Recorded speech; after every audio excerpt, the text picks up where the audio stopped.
Did you know that you are wonderfully weird? You've been created to be as unique and one of a kind as your fingerprint, fearfully and wonderfully made, created in the image of God. My name is John Waters, and over the next few minutes, Drake Hunter, senior pastor at Elevating Life Church in Fort Morgan, Colorado, and author of the book Wonderfully Weird, now available through Westbow Press, will help you learn more about your own wonderful weirdness. Now, Wonderfully Weird Living. Well, we do welcome you back once again to Wonderfully Weird Living. I'm John Waters, your host. With me, as always, pastor, author, speaker, all-around good guy, Drake Hunter. Hello. Hello, and thank you for that good guy remark. I appreciate that. Well, enjoy it. It might be the only time. Yes.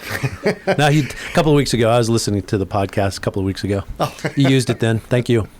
Well, as we record this, I look out the window of the studio here and I see it's cold and snowy and windy, and I don't have much tolerance for that kind of weather. And I'm going to use that as a segue into our time here together today, because we're going to talk about tolerance. Yes, we are. Yes. And that's a good way to share with that this morning. It's quite interesting out.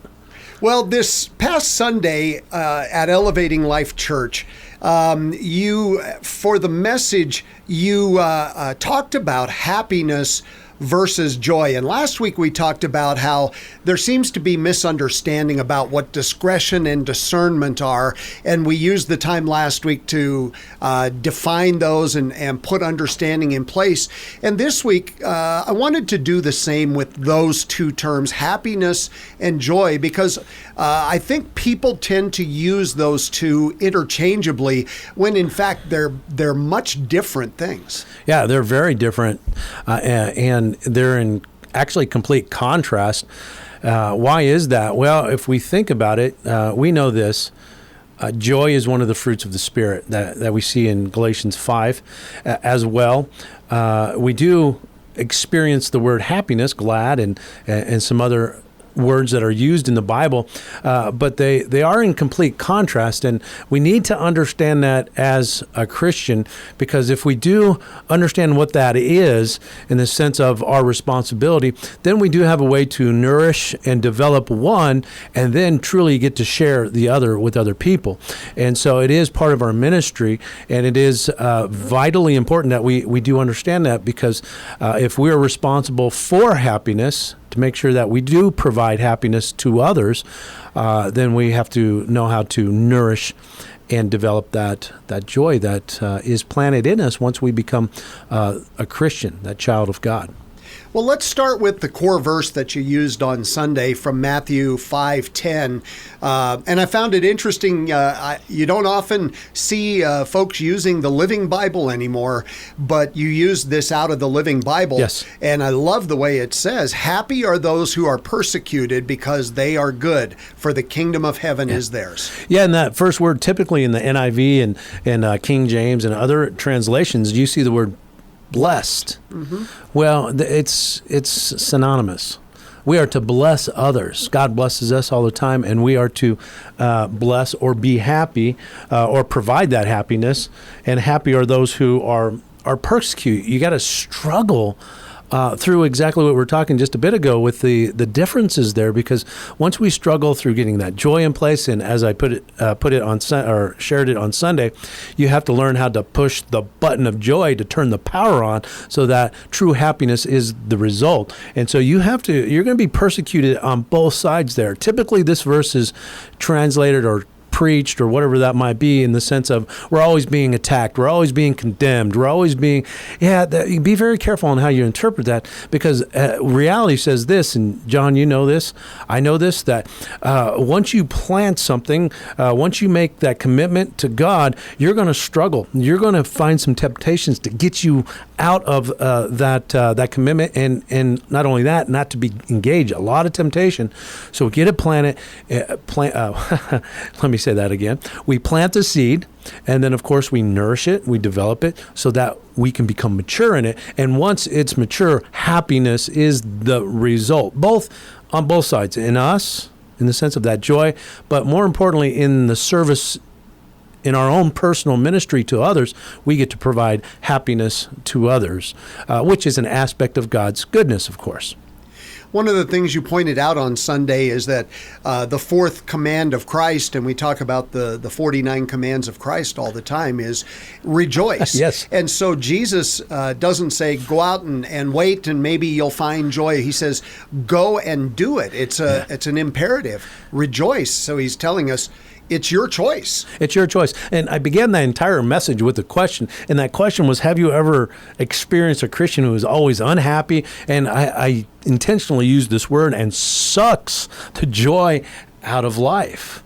Well, that fourth command is vitally important to understand, not to get off track here, but just to understand that that's the fourth command that's presented in the gospel, in the Gospels, particularly. I'm speaking of Matthew here, and we have to take these commands, put them in place systematically, and it's just the fourth command. The fourth command out of 49 that we're going after in the sense of really getting Jesus into our heart.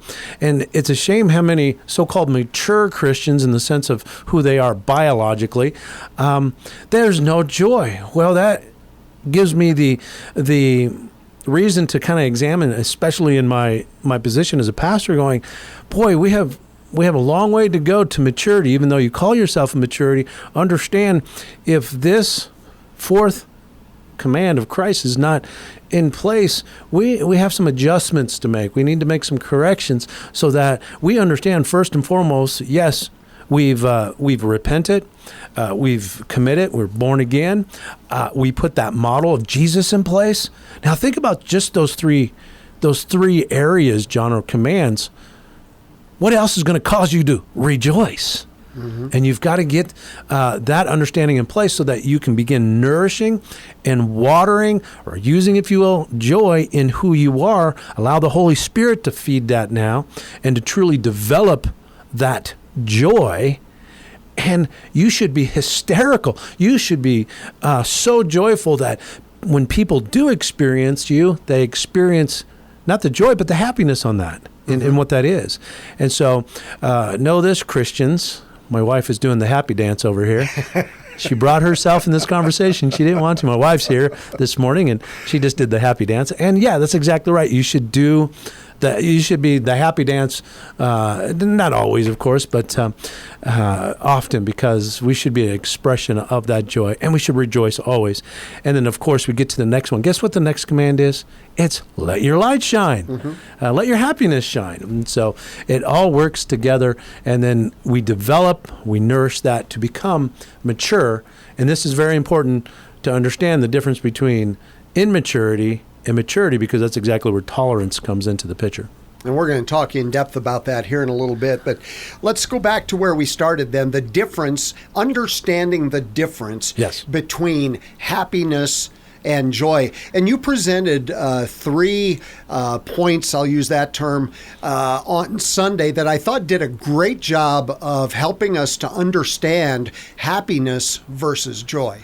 Yes, and I would encourage people, actually where I get these 3 points came directly off of a Right Now Media, the DNA of Joy. I went out there and started doing a little bit of research, and that particular lesson I was going through, and I was like, man, that's brilliant. I'd like to take credit for it, but at the same time, when you think about it, this is the common ground for all Christians. So I took it directly from that. I say this because I want to encourage people out there who are listening to get that Right Now Media. There's some just amazing content that's out there. Mm-hmm. But these particular points came from one of those sessions that I was enjoying out of the DNA of Joy.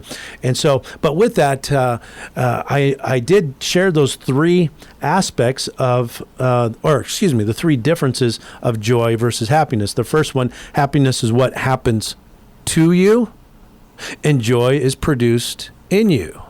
And of course, as I shared, one is stable. Joy is stable or certain, where happiness is uncertain, because it does happen to you. Other things do happen to us, but that happiness, what happens is oftentimes when we don't understand the two aspect along with the uncertainty aspect of unhappiness, we start chasing happiness rather than truly focusing on our own joy. That's why the message was titled Focus on Yourself, Not Others First, so that you can truly get that joy stabled in your life, so that you can, let's say, wash away that anxiety, worry, concern, everything that goes along with somebody who chases happiness. And when you chase happiness, that is not the design or the way of God. So is it a case of where many people maybe chase happiness because they think by finding quote unquote happiness that will produce joy rather than the other way around? Yeah, absolutely. And, just most people are taught through, let's say, model when it comes to joy and happiness. They're not sitting down, opening up the dictionary perhaps, and really looking at it through the influence in their life as little kids, and they start developing some type of understanding of what that is. Typically what they're looking at as young children is, let's say, Christmas. People open up a package, they get what they want, they're happy. Well, as you know, that happiness can go away. They shut the box, especially in our day and age. They throw that over, and now they're looking for more happiness. But without realizing it, that's exactly what we're teaching our children. We're teaching one another. When we truly don't go after it, we don't seek after what it truly is. So why that happens? Well, there's many different reasons, but I would say, going back to what you shared, yes, that is one reason. But again, we've got to be careful with who we are, because don't we often just express that? The people, our children are watching us. We come in and out of happiness. How we handle that, there's no joy. Our children know better than anybody if there's true joy in there or not.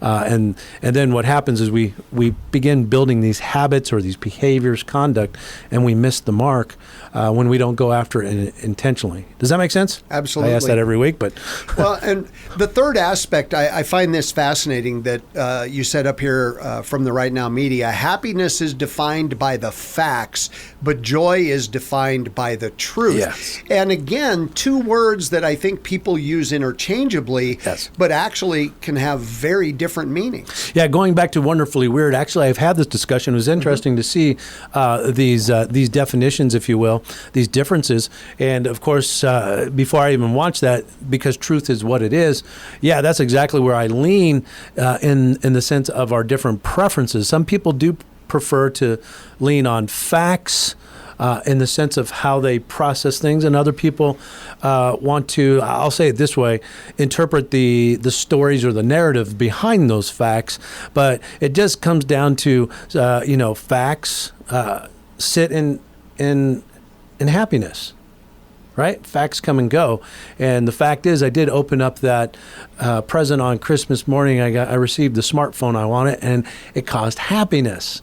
But the moment that the Super Bowl comes around, a couple months later, the commercial comes on and says that model is no longer relevant and it's obsolete. Now I'm sad. It just doesn't work. So, yeah, and so because of that, that's one of the reasons I went with these definitions. They did it so much better than I did in the book. Black and white, right? In the sense of what it is and the differences. And so, yes, facts are important. So, but it's not necessarily represents the truth, as I shared the story of Abraham and Sarah. Right. Well, and when we get right down to it, the objective truth Yes. of God's kingdom versus the subjective facts of my own personal life. Right. And what a great way to understand it. Now, know this: joy is subjective. Happiness is objective. And so we do have to understand the difference, because if you're relying in the context that we're speaking this morning, rely on the objective aspect of life to make you happy, it's not going to make you happy. There's some good things out there you need to learn. God, in the sense of his nature, history, how we're designed and all that, that's all objective. But we bring that in, and then we allow that to nourish us and truly develop us in that seed of joy, so that then we are becoming like God, who provides that objectivity, and we become objective ourselves and provide that happiness to others. First and foremost, my personal relationship with God, and then of course my relationship with my wife. I'm responsible. My personal ministry, my service in this life is to provide that goodness to others as God does for us. So let's take this from the what into the how. And so that person out there listening to this podcast right now saying, okay, I understand the difference between happiness and joy. So what can I do then to begin focusing on grounding myself in joy to be that expression of happiness to others? Well, we know the answer. We've shared it, 3 times now? It's tolerance. Tolerance is so important with how we are actually nourishing not only ourselves, but perhaps those that we're mentoring ourselves to help them reach their maturity. And then to use in the sense of the margins that we do need to get from immaturity to maturity. Yes, with ourselves, but more importantly, as you're developing in your maturity and you're mentoring others, or just the expectation of new people walking into your life or into the church, we have to understand what tolerance truly is and how to practice it or how to apply it in our life, so that we can truly be that expression of true happiness with feeding joy with that tolerance properly in place. Well, and again, one of those words that has different meanings to it. There's kind of the world meaning of tolerance, and then there's the biblical meaning of tolerance, yes, which, while similar, have different perspectives. Yeah, and as I shared earlier with you, also the temperaments, if you will, in the sense of our personality, they will process differently as well. And so we have to understand people have designed people in their purpose and their responsibility, and they will process it differently as well. And so that's one of the reasons why we do have to keep open-minded, because we have different temperaments, different personalities that will bring all that together to one common definition, and that's where we need to get to. So kind of what I mean by that, the different temperaments, you have a technical definition, you have a medical definition, mechanical definition, as well as a spiritual definition. But what is that common ground that we all need to come to?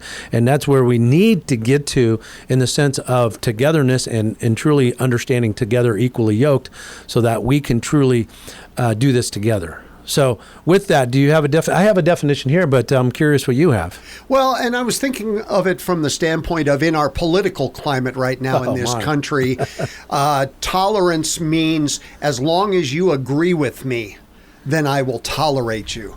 And, you know, from the standpoint of some of the hot political issues, you know, race, yes, and women's rights and reproductive rights and all this kind of stuff. Unfortunately, what we're taught now in our society is, as long as you agree with my point of view, then I will tolerate you. But if you don't agree with me, then I will not tolerate you. I'll condemn you. Can there be anything more conditioning than that right there? Right. Where, you know, we know God's love is just the opposite of that, where the term agape love, where we're truly willing to impartially listen, because, as you know, just that comment that you shared there, there's a lot of biases going on if that's the mentality. Mm-hmm. And of course, bias, another word for that is you're closed-minded. I know a lot of people want to say, well, I'm protecting and I'm serving, as I shared with many people in my devotion yesterday. But, you know, when you overuse that, and when you're not tolerant, or you're not graceful, even merciful in whatever that truth might be, you become closed-minded, and then we become for some reason the sin of infraction, which sits right above the fruits of the Spirit there. That just means I'm going to rally everybody to my biases, to my beliefs, and get people to believe like me. If you don't agree with me, then what I'm going to do, I'm going to condemn, which is the opposite of tolerance. Mm-hmm. I'm going to condemn you. I'm going to attack you. I'm going to be defensive. Criticize you. Mm-hmm. Boy, that's... And gossip and slander, yeah, and all that falls in there. And wow, win-win situation. It doesn't work in our faith. It doesn't work in theology either. It doesn't work in philosophy. It doesn't work really in any other place except in one place, isolation. And isolation only works on one planet. That's Mars. And so we'll bring it back to Earth and say, okay, we've got to get tolerance in place.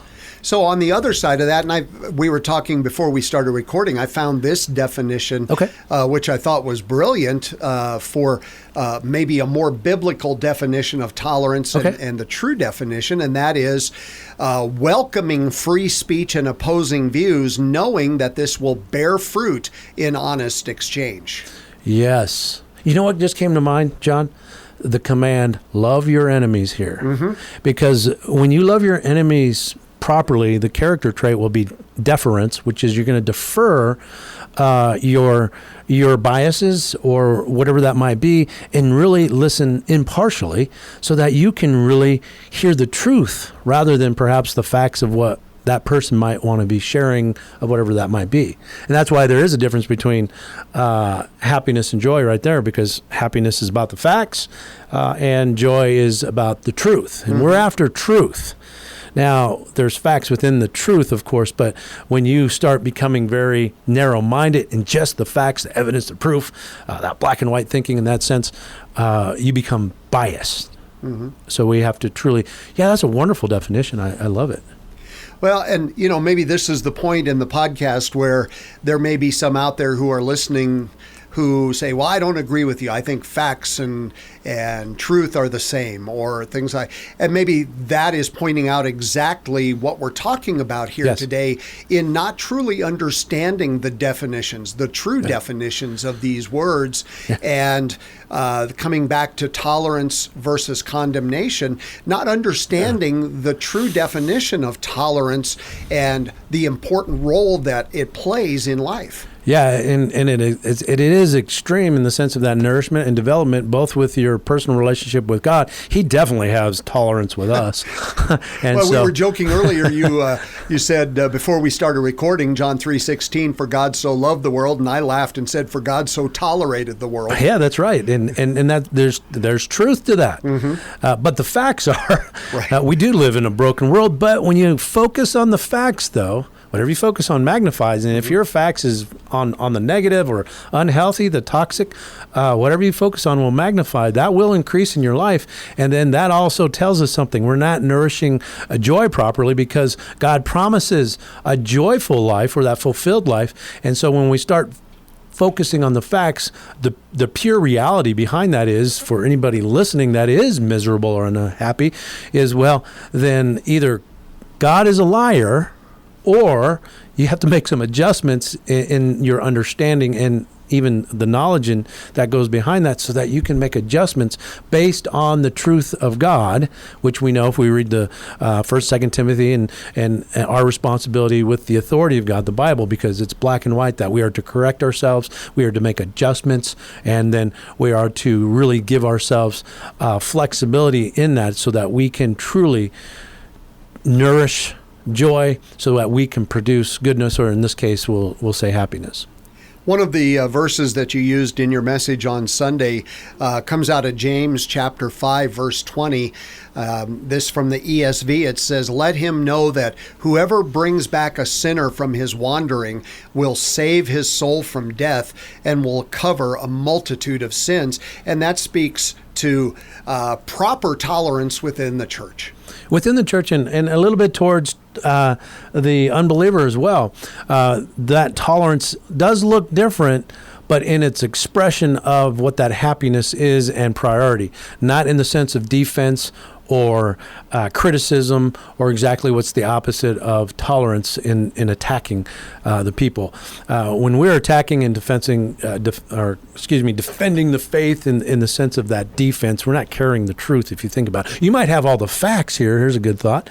You might have all the facts, but the reality is your tone and your nonverbals and everything that goes with that, along with your intent, is completely wrong. And so because of that, it is not the truth. So it takes me down another little rabbit trail here. This morning I was reading an article about the importance of remembering evangelism within the church and, evangelizing the world and such. And that kind of brings me to there in that we need to present the truth in an offensive, not offensively, but in an offensive manner. Like we have the ball, we're on the offense. That's right. Rather than trying to defend God and be in that defensive mode, because when you're on defense, you're generally backing up, and we don't want to be backing up. That's right. That's right. And we have to understand this. When you talk about evangelism, that's talking about communicating God to a very dysfunctional world, person, or whoever that might be. And the truth is this, you might present the facts in the sense of your word, which let's go on the creation side of this discussion and science, and they've uncovered words in the sense of what that is in the concrete aspect or the container of a word only represents 6% of meaning. Mm-hmm. The tone and the body language, the nonverbals represents everything else.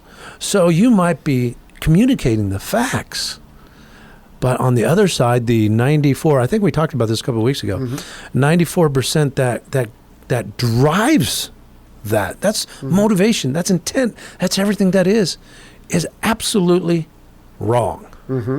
Now we're getting to our moral system again, going, boy, we need to really be intentional and truly cast that happiness in the sense of who God is and His goodness in a way that truly is the truth. So can we say then that we may be speaking 6% tolerance, but our body and our nonverbals may be showing 94% condemnation? Yeah, and if you don't understand this, if you ever had a teenager, you know exactly what that is. So, yes, and so when we are in our integrity of the faith, we are very aware with our words, with our tone, and with our nonverbals and verbals. Both go hand in hand. But yes, when you have only a part of tolerance and no tolerance on the other side, you have no tolerance at all. So we're leaning into that. We might be immature, and that's where we're going to tolerate that. and then through that maturity, we seek that and we go after it. And again, this is how you nourish and develop that seed of joy within you so that you can produce that fruit. Now, the fruit analogy is so important. Another word for that is God's power. But that fruit is hanging now off the maturity of who you are, and you want somebody to come and experience the fruit. You give that fruit to somebody. That's why happiness is to and joy is in. And then you allow that person to experience who you are. And we do all we can to make sure that they're experiencing the goodness of God. And that's in perspective, that's in the way that we function, and that's the way we activate our lives moment by moment, the Holy Spirit. So then I guess what it comes down to is each of us has to ask that question, how tolerant am I in light of God's goodness in order to grow His kingdom? Yes, based on that common ground authority known as the Bible, and that definition that you shared, objective definition. And so, do you mind if I want to share mine here because I put effort into it. Mm-hmm. Absolutely. This is my thought here.